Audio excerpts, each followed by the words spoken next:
Now, I want to share with you an email I have received from a lady in Africa who has asked me the question I have heard so many times from other women. Dr. Weiss, why does my husband look at pornography? What is so attractive about it? And I don't get it. Why am I not enough for him? Now, in this email, you can hear the pain. You can feel the pain. This woman feels inadequate. She feels less attractive and confused because she's disgusted when she looks at the pornography. Now, in this segment, I want to share with you what the man has done to his brain so that he is attracted to lusting after women, especially naked women. The scripture gives us a quote, and it gives us insight about what is often not understood. I remember in Bible school at seminary asking my professors repeatedly to explain this scripture to me, but they couldn't. Then, as a psychologist, I did some research on sex and the brain, and the scripture came alive to me. And I have been sharing this information at men's conferences for decades because it really can set you free. Now, in the scripture, 1 Corinthians 6:18, you might have heard the scripture, flee sexual immorality. All other sins a person commits are outside of the body, but whoever sins sexually sins against their own body. Now, I would ask my professors, and these are very smart, godly men and women, why is this sexual sin so different than other sins? Why does it say all others except this one? Now, when I went and I studied the neuroscience, this really explained the sexual sin's hurt on the body. And this has been studied so many times. Now, what we have learned and what we understand during the sexual experience of any kind, real, imaginary, with pornography, whether it's been abuse or rape, no matter what the sexual encounter is, when we have an orgasm, we get these incredible, powerful chemicals released in the brain.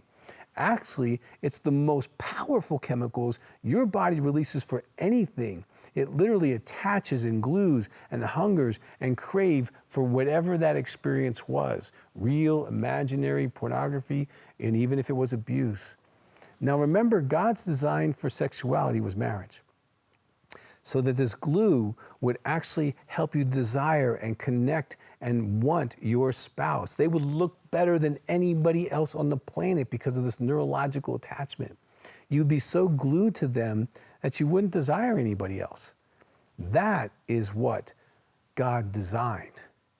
Now, as an expert in sexual addiction and the president of the American Association for Sex Addiction Therapy, I have done over 5,000 sexual and sexual self-behavior inventories of men and women, over 5,000 easily.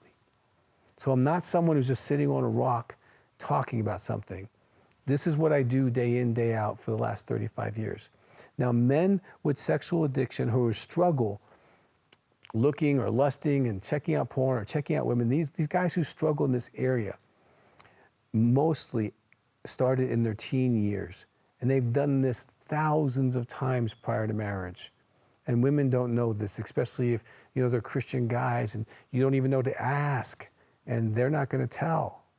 So pornography was the first wife before marriage, and it was that chemically reinforced, causing the body to desire these images. That is what it means to sin against your own body, for this lust to continue to grow and desire things that are inappropriate, because it's kind of like Pavlov's dog, ring the bell, feed the dog, right? And so these young boys and these young men, they're gluing to lust and death. They're finding these images very attractive because of the chemical reinforcement.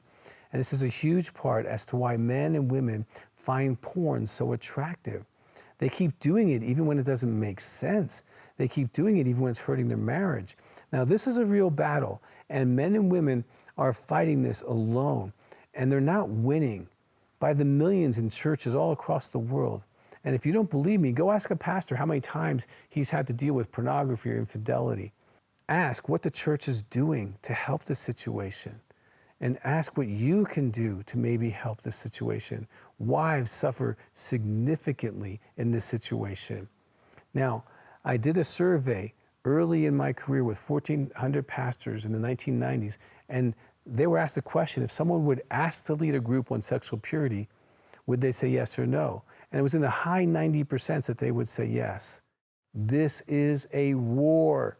And in the resource Clean, a proven plan for men committed to sexual integrity, I share so many biblical ideas that have really helped people get and stay clean for the rest of their life. I can't tell you how many times people said, Doug, I watched Clean and I've been clean since then. And yes, it is possible to live a clean life. For more content and resources to help in your healing journey with Christ, make sure to follow Dr. Doug Weiss on Facebook and Instagram. If you'd like to share full episodes of this show with friends and family, subscribe to Healing Time Ministries on YouTube, and feel free to leave us a comment on any of Dr. Doug's social media platforms. Our team would love to hear your feedback and learn how Healing Time is impacting your life, your church, and your ministry.